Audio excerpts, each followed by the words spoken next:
अस्सलामुअलैकुम नादरीन, आप YouTube channel देख रहे हैं। मैं इमरान खान। नादरीन, इमरान खान की उनके ख़ात्मे की या उनकी सियासत के ख़ात्मे की ख्वाहिश में ये निज़ाम आहिस्ता आहिस्ता अपनी मौत आप मर रहा है। मैं कुछ चीज़ें आज इस व्लॉग में आपके सामने रखने वाला हूँ जो बहुत इंपॉर्टेंट है।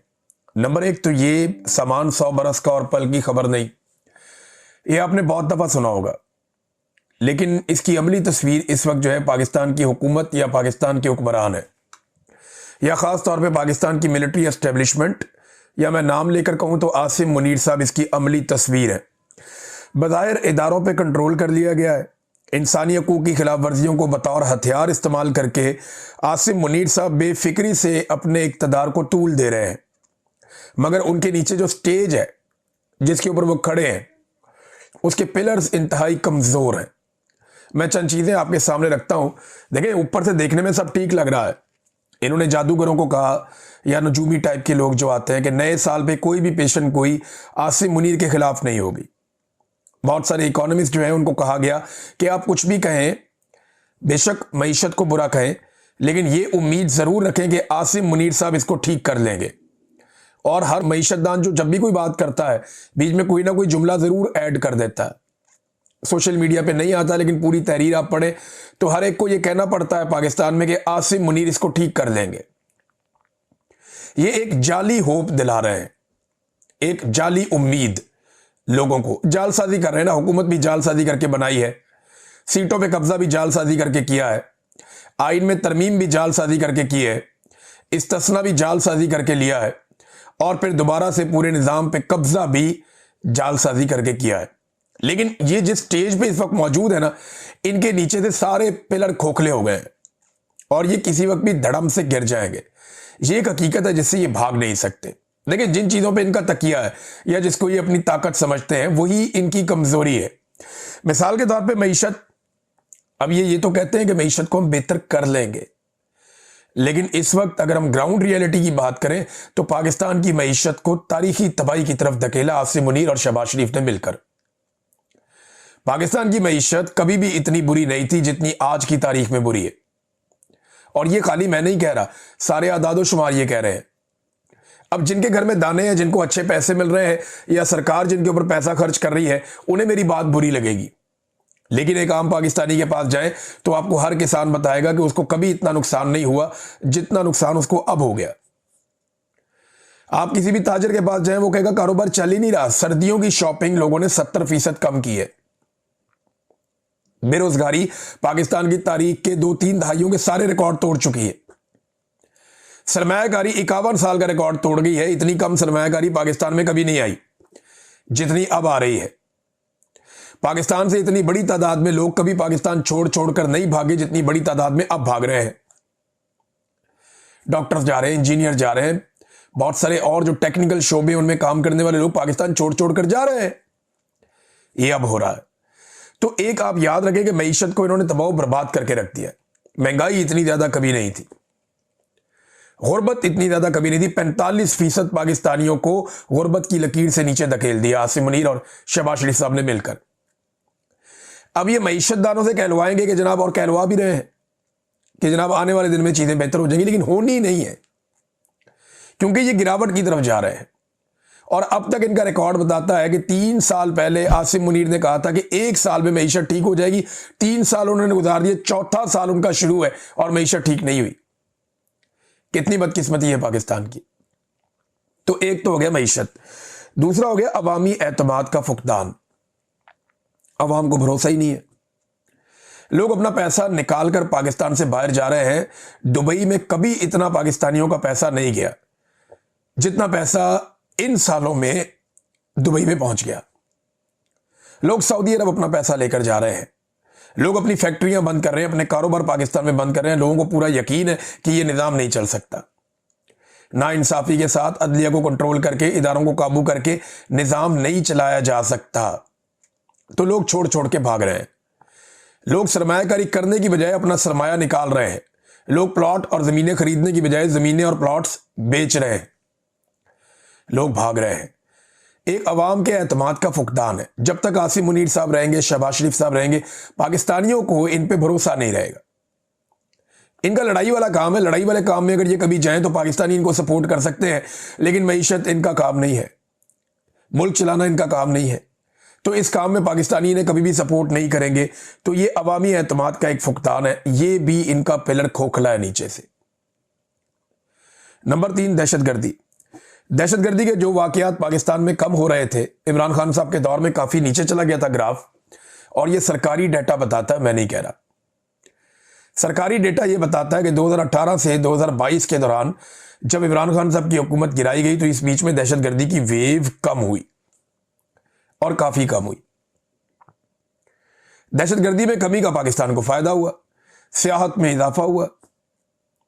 पाकिस्तान एक बेहतरीन सियाहती डेस्टिनेशन बन रहा था दुनिया में, और आलमी सतह पर इस पर खबरें लग रही थी। आज कोई सयाह पाकिस्तान में आना तो दूर की बात है, पाकिस्तानी खुद सयाहत नहीं कर पा रहे। हत्ता कि बड़े अरसे के बाद ये खबर आई, कई दहाइयों तक स्वात के अंदर जो सरीना होटल था बड़ा ज़बरदस्त, वो भी अब शायद बंद होने जा रहा है, उसके बारे में खबर सर्कुलेट कर रही थी। बहुत सारे जो टूरिज्म इंडस्ट्री से वाबस्ता लोग हैं वो कह रहे हैं जी कि हमें नुकसान हो रहा है, चाहे वो होटलिंग वाले हैं, चाहे वो हॉस्पिटैलिटी में है, चाहे वो दीगर शोबों में है, उन्हें नुकसान हो रहा है। अब नाज़रीन, ये दहशतगर्दी के मामले को आप देखें ना कि 2025 में 2024 की निस्बत ज़्यादा दहशतगर्दी हुई, और 2024 में पिछले साल से ज़्यादा दहशतगर्दी हुई थी। तो इमरान खान के दौर से लगातार ये ग्राफ ऊपर की तरफ जा रहा है। दहशतगर्दी के वाकयात में तशवीशनाक इजाफा हुआ, और 17% इजाफा हुआ इनमें वाकयात में, और सिक्योरिटी एहलकारों की शहादतों में 26% इजाफा हुआ, जबकि शहरियों की अमवात में 25% इजाफा हुआ। अगवा के वाकयात में 162% इजाफा हो गया। ये नाज़रीन पाकिस्तान की दहशतगर्दी के सिक्योरिटी की सूरत हाल है। तो कौन उस मुल्क के अंदर पैसा लेकर आएगा या काम चलाएगा? तो ये भी एक पिलर खोखला है इनके नीचे से, अमन व अमान भी नहीं है। और एक आलमी सतह पे जो है ना, वो सबको काका देने की एक पॉलिसी है। सबको काका देने का मतलब ये होता है कि पीर साहब बैठे हैं, जो आता है जी तेरा भी काका होएगा, तेरा भी काका होएगा, सबको बेटा दे दे के दवाएं देकर भेज रहे हैं। ये मैंने एक सियासतदान से ये जुमला सुना था, उसने कहा था सारे को जो भी आएगा ना असी उन्होंने काका दे के भेजने हैं। तो ये आलमी सतह पे पाकिस्तान की यही पॉलिसी है। जो खारजा पॉलिसी पाकिस्तान की है ना, ये बेमहार किस्म की है, बगैर किसी मनसूबाबंदी के। ये जिसको जाकर मिलते हैं उसके हो जाते हैं। इनकी अपनी कोई सोच है ही नहीं। ट्रंप के पास जाएंगे उसके जूते पॉलिश करेंगे, शी जिनपिंग के पास जाएंगे उनके जूते पॉलिश करेंगे, यूरोपीय यूनियन में जाएंगे उनके जूते पॉलिश करेंगे, इंडियंस को मिलेंगे उनके साथ उसी तरह हो जाएंगे, रशियंस को मिलेंगे उनके साथ वैसे ही हो जाएंगे। तो इन्होंने ना अपनी कोई ज़ाती पॉलिसी रखी नहीं। उर्दगान को आप जितनी मर्जी तनकीद करें, वो एक डिक्टेटर टाइप आदमी है, लेकिन उसने दुनिया में अपनी एक पहचान बनाई और अपनी एक सोच बनाई है। लेकिन यहाँ पे हमारे यहाँ जो है ना वो सूरत हाल मुख्तलिफ है। हम किसी की भी लड़ाई के अंदर कोई पोजीशन ले ही नहीं सकते, और सबके साथ हमने वादे और दावे कर दिए। इस तरह की जो दोगली पॉलिसी होती है ना, जो फ्रॉड के ऊपर, बदनीयती के ऊपर मबनी होती है, और जिसके पीछे कोई नज़रिया नहीं होता कि जनाब वक्त आएगा तो इसराइल को भी हम गधे को बाप बना लेंगे, वक्त आएगा तो इंडिया को हम कहेंगे जनाब आपसे हम नहीं लड़ते, आप ये कर लें वो कर लें, वक्त आएगा तो हम ये भी अमेरिका को भी जनाब वो माई बाप बना लेंगे। तो जो इस तरह की पॉलिसी होती है ये वक्त आने पे कोलैप्स भी कर जाती है, खुदा ना खास्ता। तो ये कोई सेट पैटर्न नहीं है पॉलिसी का, जो आलमी सतह पे सबको काका देने की पॉलिसी है। ये कोलैप्स करेगी तो बहुत शर्मिंदगी होगी। तो इन पे आसिम मुनीर साहब खड़े ना, तो ये तो सारे पिलर खोखले हैं।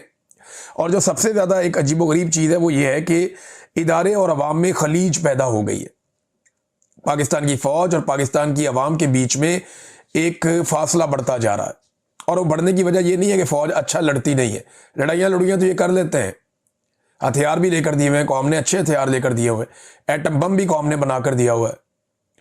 तो लड़ाई शड़ाई तो कर लेते हैं, और जितने जोगे उतनी लड़ाई लड़ लेते हैं, लेकिन कश्मीर आज़ाद नहीं करवा सका है अब तक, और ना ही भारत से अपना पानी छुड़वा सके अभी तक। जो काम करने वाले हैं वो भी करें ना, पाकिस्तानियों से तो नहीं लड़ना खाली, या सिर्फ एयरफोर्स की ड्यूटी तो नहीं है कि वो टेक्नोलॉजी को इस्तेमाल करें, इंडियन तैयारे गिराएं, हम लोग जश्न मनाएं और बस इतना काफ़ी है क्या? करने वाला काम है वो इनको करना पड़ेगा, क्योंकि 80% इन्हिसार जो होता है ना किसी भी डिक्टेटर का, वो उसकी अपनी मुसल्लह ताकत के ऊपर होता है, असलहे के ऊपर होता है, जो ताकत उसके पास होती है। वो ताकत जो है ना उसमें और अवाम के अंदर एक खलीज पैदा हो रही है। और कोई भी फौज कभी भी ताकतवर नहीं रहती जब अवाम से दूर हो जाती।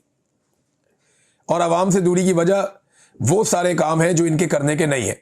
अगर ये अपनी आईनी और कानूनी हदूद के अंदर रहें तो अवाम से दूरी खत्म हो जाएगी, अवाम इनके करीब आ जाएगी। नादरीन, बांग्लादेश की मैं आपको एक मिसाल देता हूं। साबका वज़ीर आज़म खालिदा ज़िया, उनका इंतकाल हो गया और उनके जनाजे के लिए जो मैंने मनाजिर देखे, बहुत बड़ी तादाद में, जो बांग्लादेश की तारीख के जो बड़े जनाजे हैं उनमें से एक जनाजा ये भी है। थोड़ा अर्सा पहले उस्मान हादी नामी नौजवान जिसे कत्ल कर दिया गया था, उसके जनाजे में हमने देखा बेशुमार इंसानों का हुजूम था। अब ये जनाजा भी आप देखें तस्वीरें तो बहुत लोग आए। अब ये खालिदा ज़िया वो शख्सियत हैं जिन पे बड़ा जुल्म और जबर किया। हसीना वाजिद ने इनको जेल में डालकर रखा, इन्हें ज़बरदस्ती कैद करके रखा, इन्हें बाहर नहीं आने देती थी। आज खालिदा ज़िया का जनाजा आप देख लें। हसीना वाजिद के लिए पूरे मुल्क में कोई आवाज़ उठाने को तैयार नहीं है, उसकी तस्वीर कहीं नहीं लगाई जा सकती, लोग फाड़ के फेंक देते हैं। हसीना वाजिद जो है, जिसने ताकत के बलबूते पे कंट्रोल किया बांग्लादेश को, वो नफरत की अलामत है और इन हुक्मरानों के लिए सीखने का और सबक का मुकाम है। आसिम मुनीर साहब के लिए, शहबाज शरीफ साहब के लिए, मरियम नवाज साहबा के लिए, नवाज शरीफ, जरदारी, बिलावल, सब के लिए इबरत का मुकाम है हसीना वाजिद की सूरत में। जबकि खालिदा ज़िया का जनाजा देख लें तो जनाजे ने फैसला कर दिया कि अवाम किसके साथ खड़ी है। ये आप देख लीजिए, एक बहुत बड़ा जनाजा है। इसकी तस्वीर, इसके मनाजिर आप देख के अंदाज़ा कर सकते हैं। नादरीन, एक और इदारा जो है वो पाकिस्तान की फ़ौज के ज़ेली इदारे ने अपने कंट्रोल में ले लिया और ये है जनाब पाकिस्तान शिपिंग कारपोरेशन। ये एक और इदारा गया नादरीन। पाकिस्तान शिपिंग कारपोरेशन का इंतज़ाम NLC को सौंपने का फैसला हो गया। ये जो NLC है ये फ़ौज का एक कारोबारी इदारा है और इसने 30% शेयर्स NLC के खरीद लिए थे। यानी अब हो ये रहा है कि फ़ौज के ज़ेरे इंतज़ाम चलने वाले इदारे जो बहुत मुनाफे में जा रहे हैं, जिनका मुनाफा कभी कम नहीं होता क्योंकि उनका मुकाबला कोई नहीं कर सकता, उनके पास ताकत बहुत है, पॉलिसी वो बनाते हैं, हर चीज़ को कंट्रोल करते हैं, तो वो इदारे जो फ़ौज के पास हैं, जो बहुत मुनाफे में जा रहे हैं, पहले ही बहुत पैसा बना रहे हैं, वो इदारे आहिस्ता आहिस्ता बाकी इदारों को भी ख़रीद रहे हैं। थोड़े दिन पहले फ़ौज ने PIA को ख़रीद लिया, अब वो उनके कंट्रोल में है। अमली तौर पे तो फ़ौज के कंट्रोल में ही है, यानी फ़ौजी कंपनी ने ख़रीदा तो फ़ौज के कंट्रोल में ही जाएगा। और अब जो है वो एक और फ़ौज का जो इदारा है NLC, उसने पाकिस्तान शिपिंग कारपोरेशन को भी ख़रीद लिया है या ज़्यादा शेयर्स ले लिए हैं। अब उसका इंतज़ाम भी वही संभालेंगे। और यानी आप अंदाज़ा करें कि पाकिस्तान के एक इदारे के कारोबारी इदारे आगे जो फर्दर है, यानी एक इदारा ना पाकिस्तान का फ़ौज, उसने आगे अपने इदारे, बहुत सारे कारोबारी इदारे बनाए हुए हैं। अब वो जो कारोबारी इदारे हैं वो पाकिस्तान के कौमी इदारों को ख़रीद रहे हैं। तो ये पाकिस्तान पे नादरीन एक तरह से कब्ज़ा हो रहा है। जैसे आपको याद होगा जब ये आई थी, ब्रिटिश कंपनी आई थी इस रीजन के अंदर, ईस्ट इंडिया कंपनी, तो उन्होंने एक एक करके ज़मीनों को, चीज़ों को, हर चीज़ को ख़रीदना शुरू कर दिया था और आहिस्ता आहिस्ता सारा का सारा कंट्रोल उनके पास चला गया था और फिर उन्होंने अपनी एक अंपायर खड़ी कर दी थी। तो ऐसा दिखाई देता है कि ये वही फार्मूला है कि फ़ौज के ज़ेरे कंट्रोल जो इदारे हैं वो बाकी इदारों को ख़रीद रहे हैं। और इसी को शायद मेरे ख्याल में शहबाज शरीफ साहब तरक्की की उड़ान कहते हैं कि एक एक करके कौम के इदारे एक इदारे के इदारों को आगे बेचे जा रहे हैं। ये पाकिस्तान के साथ किया जा रहा है। नादरीन, आपको याद होगा कि हुसैन नवाज की एक तस्वीर लीक हो गई थी माजी में, इसके ऊपर बड़ा वावेला किया गया था। बहुत सारे हमारे सहाफ़ी तत्ते तवे पे बैठ गए थे कि ये कितनी तज़हीक की गई है, लेकिन क्या उनमें से कोई बोलेगा जो यास्मीन राशिद साहबा के साथ किया जा रहा है, जो सनम जावेद और फलक जावेद के साथ इस वक्त किया जा रहा है, जो इमरान खान की अहलिया के साथ इस वक्त किया जा रहा है। 2-2.5 माह हो गए उनकी मुलाकात ही नहीं करवा रहे उनकी फैमिली से। वो बेचारे दरखास्तें दे देकर थक गए, हर जगह पे, हर प्लेटफॉर्म पे उनकी मुलाकात ही नहीं होने देते। तो क्या कोई इसके ऊपर आवाज़ उठाएगा? देखिए, शफीउल्लाह जान साहब ने एक स्टेटमेंट दिया है, ये शानदार तर्जुमान है खैबर पख्तूनख्वा के और बड़े समझदार इंसान लगते हैं, बड़ी नाप तोल के ये अल्फाज का इस्तेमाल करते हैं, दिमाग वाले आदमी हैं।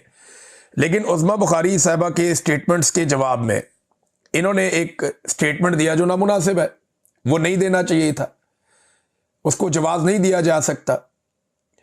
देखिए, इसको आप समझें, आप लड़ रहे हैं बदतमीजी और बेशर्मी के खिलाफ, तो जब आप उस लेवल पे जब भी जाएंगे ना, तो आपका केस कमजोर हो जाएगा, ये समझना पड़ेगा।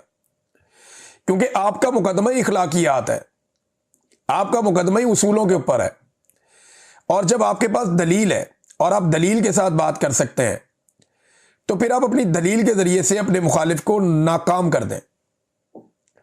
देखिए, दो पार्टियों की जब भी लड़ाई होती है ना, जिस पार्टी के पास दलील नहीं होती ना, वो कोशिश करती है कि किसी तरह गालम गलोच होकर लड़ाई हो जाए और मामला गालम गलोच की नजर हो जाए, सारे लोगों की तवज्जो इस पे चली जाए कि वो गाली दे रहा है, ये गाली दे रहा है, वो गाली दे रहा है, ये गाली दे रहा है।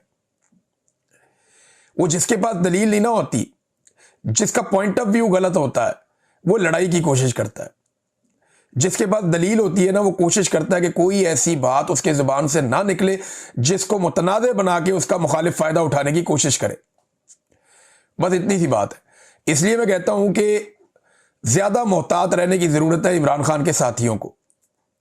आज दलील इमरान खान के साथ है, इखलाकियात इमरान खान के साथ है, आज मजलूम इमरान खान है, आज जुल्म इमरान खान के खिलाफ हो रहा है, इंसानी हकूक की पामालियां हो रही हैं, और आज राइट पे और हक पे इमरान खान खड़ा हुआ है।